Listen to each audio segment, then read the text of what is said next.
السلام عليكم، اهلا وسهلا، كنتمنى كلشي يكون بخير وعلى خير. في هذا الفيديو ان شاء الله غنهضر لكم على الكاتاليزور. الكاتاليزور في الدور ديالو في المحرك هو كينقصنا من الانبعاثات ديال الدخان، يعني ما كيخرجناش واحد الدخان اللي هو سام، كيقلل من الانبعاثات اللي هي النوكس.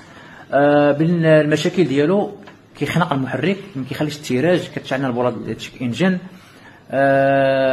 يعني كيعمر بديك الكلامين، بعض المرات كيدوز له الزيت، كيعمر بالزيت، كيبقى يطلق لنا الدخان بزاف. بين كما كنقولوا النيطواياج ديالو، لا درنا واحد النيطواياج كنحيدو، ولا درنا واحد النيطواياج كنستعملوا واحد البروداكت اللي كينطوي داك الشهده ديالو اللي كيتسمى بحال السيراميك. كيكون داك البرودوي كينفس داك المسامات اللي كيكونوا داخل، بحال الشهده كتكون داخل، كينقص ديك، كيفتح ديك المسامات ديك البروداكت.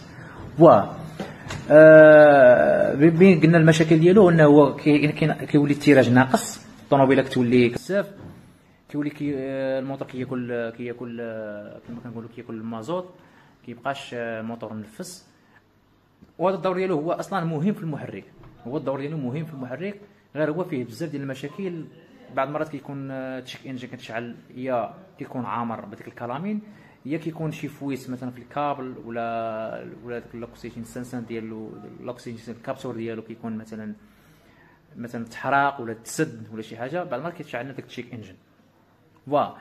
نرجعوا للبروداكت اللي كيحل لنا هذا المشكل. عندي انا بروداكت كنستعملوه شخصيا، عندي هذا البروداكت، هذا اكسجين بودره، ما بين ديك 150 درهم 170 درهم بحال هكا، هذا هو الثمن ديالو. مزيان، كنجربو معتبر. هذا الفيديو ديال اليوم. مازال شي سؤال ولا شي حاجه، مرحبا، انا فرح بالاشاره ديالكم. تشاو.